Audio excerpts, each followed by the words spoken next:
few seconds extra for it to go live on Instagram. So let's just give it a minute.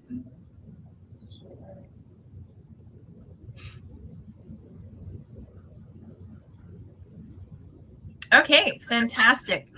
Oh, let's try this. Sorry, one of my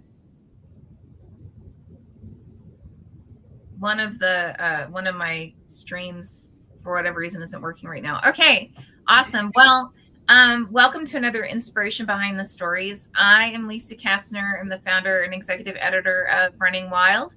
And I am here with one of our absolutely incredible authors, Agatha, who wrote a very incredibly intimate and just gorgeous book called Before You Met Me.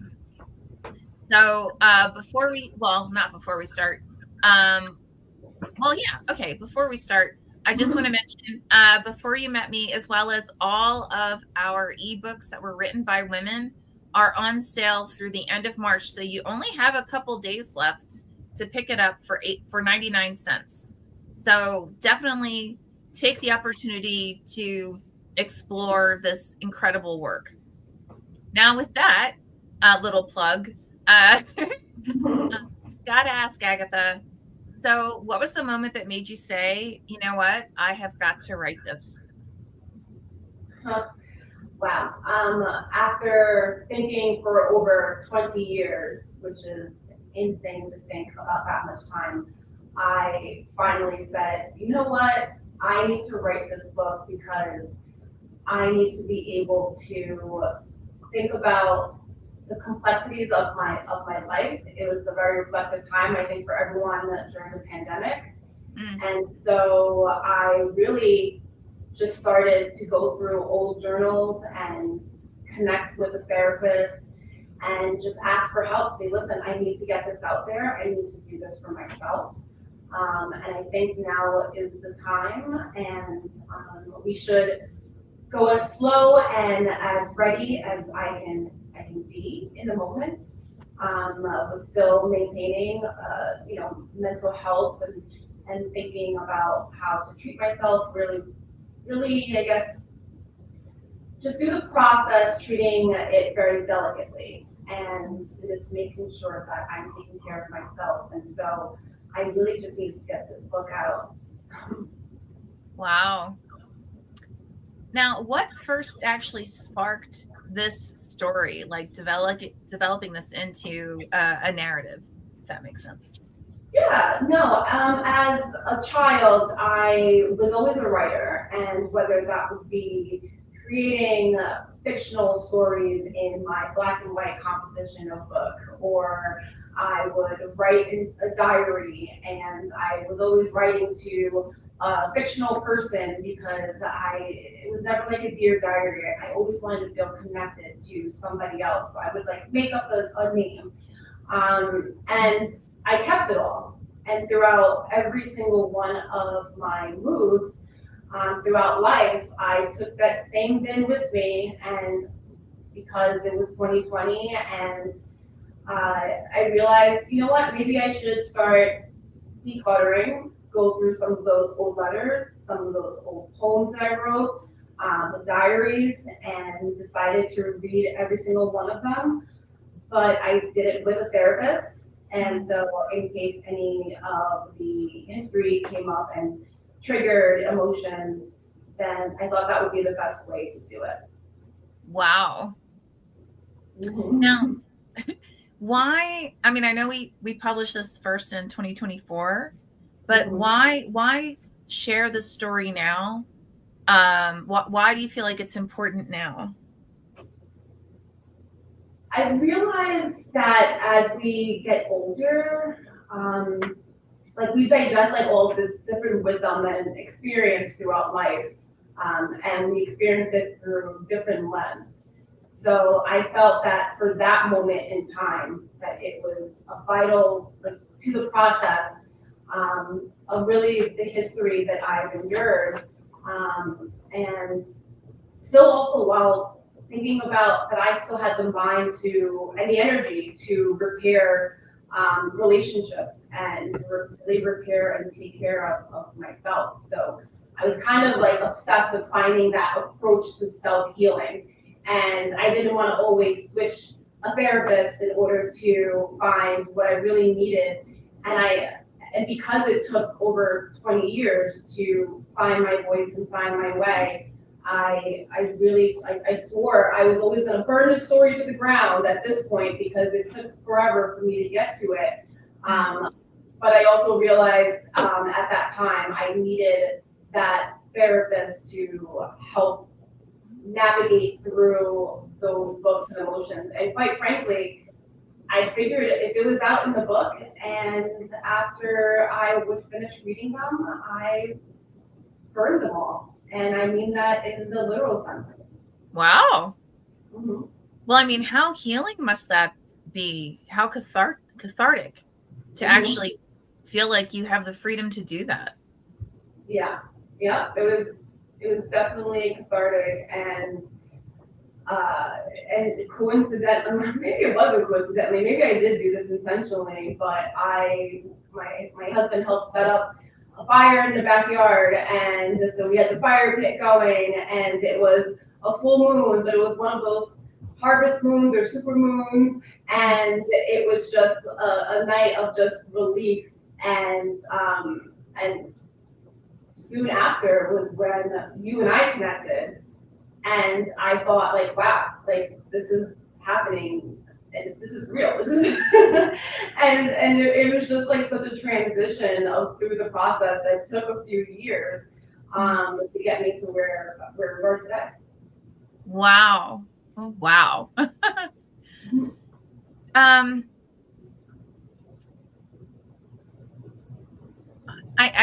My normal question next is, why the story now? But I feel like there are a lot of questions that, like, what questions were you obsessed with when you were writing the book? And I feel like there are a lot of questions, underlying questions, but they feel very intimate. So I don't know if you feel okay to share them, if that makes sense. Yeah, no, I mean, I feel comfortable sharing. I guess the majority of the questions surrounded was about searching for my identity and who I really am as a person. I think we often hear, you are a survivor and your past, the negative part of your past does not define you, and I think that is completely untrue. I really believe that you take what has happened in your past, and you, especially as a woman, has the power to change it and to really hone into who you want to be as a person and what do you want to do with that information from a traumatic past. So a few of my questions I really wanted to know that I presented in my book was, who is my father? Like, who is he? I don't know him, and without giving away too much, he, in the book I describe a lot about his promises via letters to me of meeting me, and it never happened. And so that one part really affected me because that's an entire side of your lineage that disappeared. So there was no one that I was connected to on my father's side, and and I had a stepfather, and I've been very grateful and gracious to have had him in my life. He had passed away as well, and I was like, where did I come from? Where does my background, my family from? And that side of the family are, huge Italian, huge Caribbean side of the family that I just wanted to know more. And with Ancestry.com and everything, and trying to find just information because there's always something within us that wants to know more. And there's always so many secrets in the family because I think some families or some cultures They feel as if they do not expel all information about the family because it's no one's business and the past is in the past, and we don't need to share that. Let's just forget about it. But as you know, the newer generations were like, no, that information and history is actually quite important to who we are and how we define ourselves. So, a couple of other questions were, apparently I had a brother and I didn't know from my father's side, and trying to search for him. Um, and I'm gonna tell you, Lisa, the last 2 years, a lot of revelations have happened since the publishing of this book. Wow. And those questions were answered. Wow. Mhm. I mean, do you feel, well, we'll keep going, and then when you as you feel comfortable sharing, please feel free. So Yeah, I mean, I can go just since we're on the topic, but I did meet my biological father in person. wow. And it, was surreal because I didn't believe he was actually going to show up. And of course, I'm thinking, do I look okay? Like, is this what he would think of me? Like, does he, everything's going to be based on how my mother raised me, who I am as an adult. And even though we did not have a history and had not spoken in decades, you still wanted to make him proud in the sense that I did this without you. And this is who I am. So we agreed on a mutual place to meet. I did not tell him where I live, although with the internet, he probably knows. But I decided to meet in a public place, and we met, and there was a lot of apologies from him, and there was a lot of additional information that I gave him that he did not know. But I basically explained to him that I am no longer mad. I'm no longer holding a grudge. Like, I'm an adult with my own children, and you made your choices. And so even though we're here together, I don't need a relationship with you. And so I apologize, saying I'm sorry if that hurts you. But I said, you have a whole different life with the family that did not show up or keep in touch with me on your side. And I am too old now to go and adopt a family that I don't need, and I've created one of my own. And he acknowledged that. He texted me once in a while. I never gave him my real number, and it was just, I'm like, if I want to be the one to make the decision to cut off the conversation. And we didn't talk for over a year. He tried texting me, and one day he messaged me and said he was getting married. And so I said, congratulations. And he asked if I wanted to come to the wedding, which is this summer. And I said, I kindly declined and said, I do not want to be there, but thank you for the invite. It should be shared with you and your family. And so, that was, I'm sure that it really hurt him, but it wasn't intentional to hurt him. It's also about protecting myself and my dignity. So I did not want to go out of my way to travel to where he currently resides if he never showed up for me for the first 4 decades of my life. Wow, got it. And taking 1,000 steps back,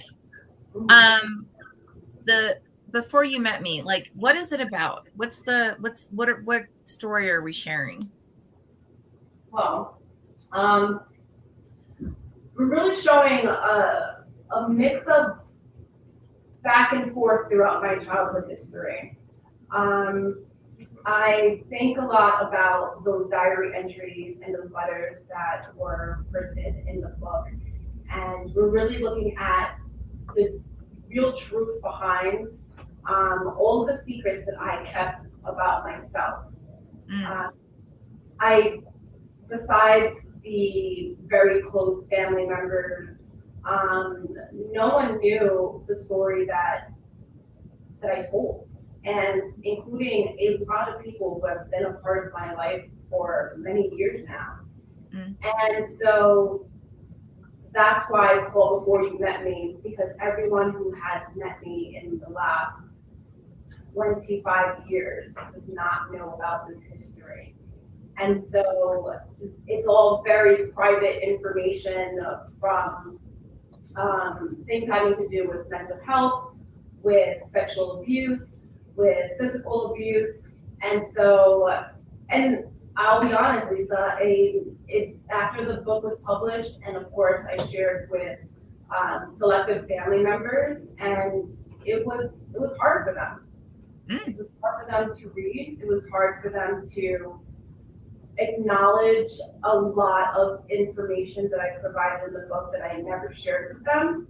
mm, And also, some people felt hurt that I wrote about them. And even though the names weren't mentioned, it was the complete honesty that I had put into the book that kind of took them aback, and they had to have their own reflection. And I had to also remind them of a safe space for all of us, and really checking in with your emotions before, we rehash something that should not affect our relationship. understood. Understood. Um, Now, as a reader, what kind of an emotional journey do you feel a reader will experience? I would say it's a pretty raw ride. I mean, you'll experience betrayal from family. You will feel grief, especially if you can relate to being ghosted, either by a relative or by a friend. Um, Also, I think the mental health stigma that a lot of people do not share with others, because whether it's family members or friends or social groups, there is still a lot of stigma around it, even though I think as a society we are getting better with it. But um, people are still judgmental about the mental health stigma. And so I think the emotional ride would be pretty raw, and may trigger feelings for some readers to relate to and understand. Um, so, yeah. Got it. Wow. Um, Now, if I were you, I would find all of this to have been difficult to write. But what part of this, what part or parts of this did you find the hardest to write, and why? Well, there's no coincidence that the hardest part of the book to write came at the end. Mm, So that was not a coincidence. Revisiting the years and the details of having been sexually abused for years was the most painful I had to write about. Specific moments of that history, the objects which really became a symbol of my story, that, like, for example, I can think of, like, anytime I hear the word rocking chair, and if you read my book, you would know what that means. And especially if you hear rocking chairs a lot, especially if you have friends that's having a baby and they're talking about gliders or whatever. But even though that object um, is just an object, it became a symbol of a past that triggered an emotional roller coaster. And mm, and so with that, the other hardest part of things that I wrote about was about the psychiatric hospital stays that I was in. mm, But something really cool that I recently found out about was one of them. It actually closed the year I was there. I did not know that. I mean, I wouldn't have known that. I was so young. Mm. But recently, during research, I found there were some pretty famous people who also had stayed there, and this is going from like uh, from the Kennedys to Marilyn Monroe to Scott Fitzgerald's wife. Like, it was like an elite place that a lot of famous people would send, or they'd be admitted or committed because you're just in the same location. And I was fascinated by this information because why would I look it up? Why would I have known that? And I was like, oh, I shared the same place as these famous people, and it became something that was just positive for me and a way of feeling a connection that didn't make me also feel as if it that stigma stayed with me and continued with me into being in that place. Got it. Cool. Yeah, I thought so. Sure. Now, I feel like you already answered this, but I don't know if you want to expand upon it. Like, where were you in your life as you were developing the story? And do you feel as though it changed you? And if so, how? I I was already a mother, was already a parent, was already married. I was still working as a special education teacher. I feel like when this took shape, it was really about trying to take some of those wounds that I had kept open, and decided then that this was the moment where I needed that outlet for my past. So I think it really had to do with age and wisdom. Mm. And just who you are as a person, just feeling comfortable with sharing this information with the world. And so I think with that, that was probably the point in my life. It wasn't a revelation besides like, I really have nowhere to go. I'm stuck here during the lockdown, so let's do this. It really, you had to be emotionally prepared and emotionally stable. And I just felt that that was the right moment for me. Wow, fabulous. What surprised you the most as you were writing this? What surprised me the most? I think as I was writing this, I think what surprised me the most was reading the journals that I wrote, because when you read back to how you were as a teenager and what your perspective was, and having a teenager now myself, it really was reflective because when I read this prior to having kids, one time I had looked through a journal and it was too much for me and I closed it and I just felt like, you're an idiot, why'd you do that? And then closed the book quick and put it back in the bin.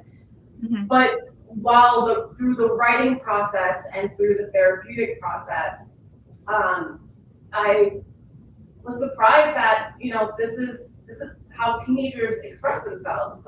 It's how young kids express themselves because they don't really know how to. And some were not taught, and I was one of those kids who was taught later in life how to manage certain emotions. I was taught later in life, if I made a mistake, it's okay. We all make mistakes instead of being punished for the mistake. So I think a lot of it, I felt growth through that surprise, which really has helped me become a better parent to my own children. Got it. What almost didn't actually make it into the book, and why did you decide to keep it in? Let me see. I mean, Personally, the intimate letters that were in the book that are placed in the book, where you have somebody else's emotions and reactions about you, that I think sometimes we try to hide what other people think about us.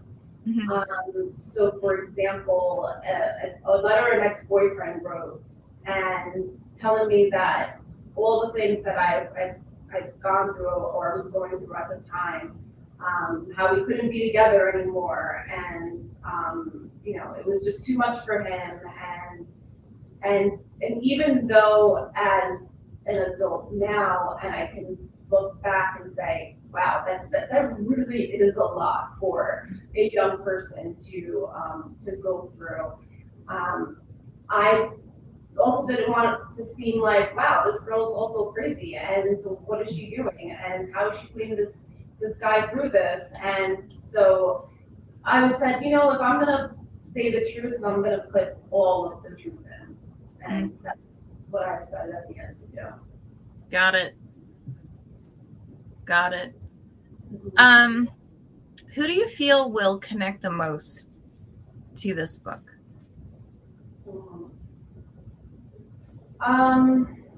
I think people who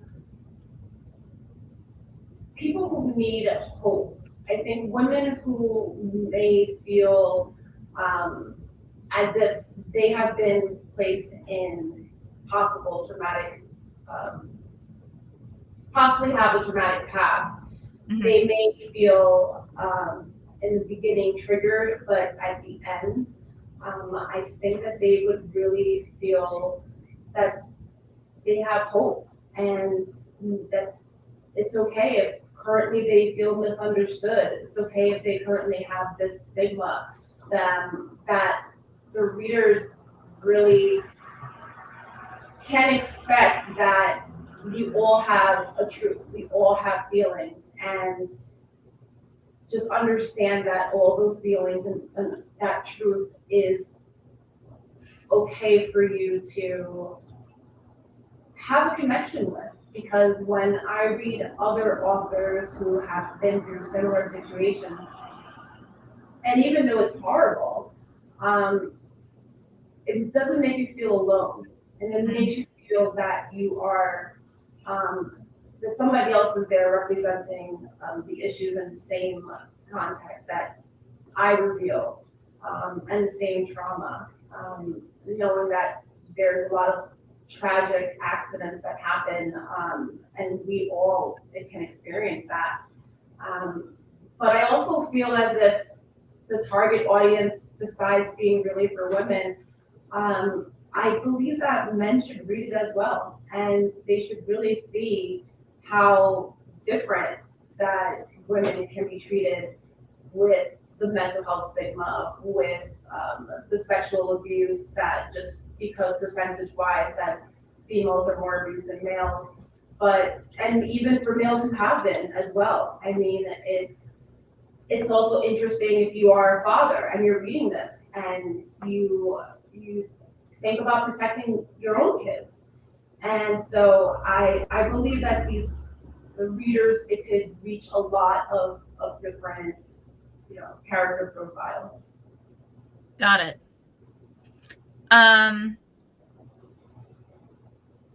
Is there anything that readers have come to you and said, I wasn't actually expecting that? You know what? It honestly, my family.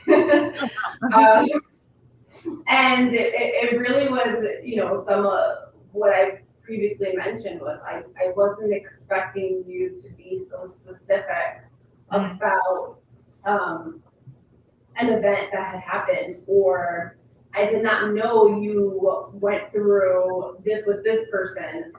I also didn't know that's how you really feel about me. And so I think those were the biggest surprises.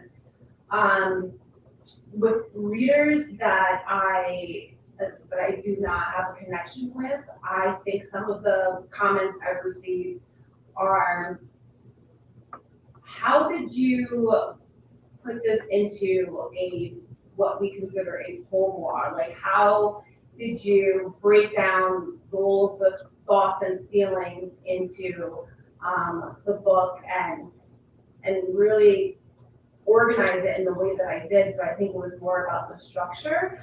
Mhm. And honestly, I didn't really have a structure in the beginning. I didn't want it to be in chronological order. And so I just said, hey, I started with what I felt the most comfortable talking about and went through it that way.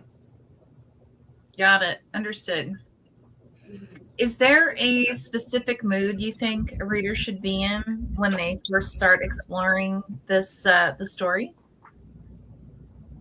Yeah, I think readers should feel stable. Mm.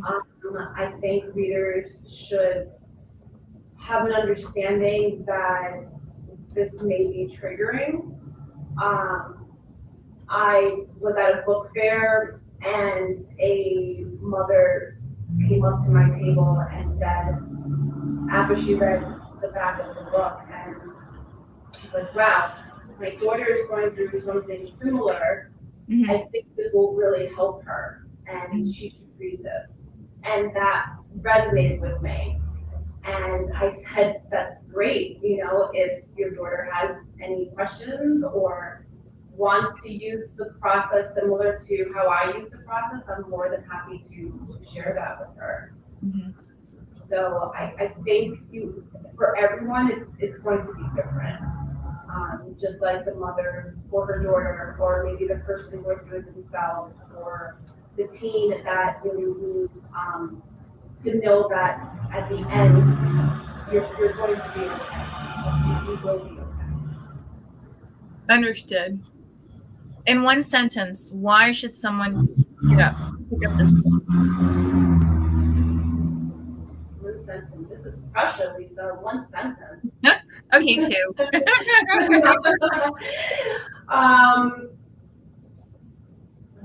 think.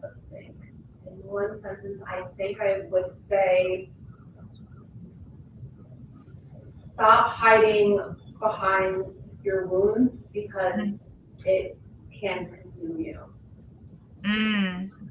Oh my gosh, that's absolutely brilliant. One sentence, please. You did. Is there anything else that you'd like to share before we sign off? I really like to acknowledge any survivor of sexual abuse or physical abuse. And I want to acknowledge any other survivors, especially recently watching the Epstein victims who have shown up to the hearings and seeing them live on TV or on media and having to feel the stigma and feel targeted from the media. I believe those women have such a positive influence on so many other women who don't feel as if it's worth the fight into getting their voices heard and getting their identity back. And I really want them to know that there are people like us out there who are fighting right beside with you, and just really it's really emotional to watch. It is, and they're so brave. I mean, these women are so brave showing up and quite frankly not being respected enough to be heard. And but I also feel as if in solidarity with other women that we can do this. We can definitely do this together. Absolutely. And as always, Agatha, it is such a distinct pleasure. Thank you so much for being just so candid and intimate in the conversation. For anyone who's watching, don't forget that Before You Met Me, the ebook version is available through the month of March for 99 cents. Please pick it up. It is absolutely gorgeous. If you missed that chance, we still have it available in other formats as well. And again, Agatha, thank you so much for being so candid and sharing such an intimate story. No, thank you so much. Thank you for everything and allowing my voice to be heard. Oh, our pleasure. Absolutely.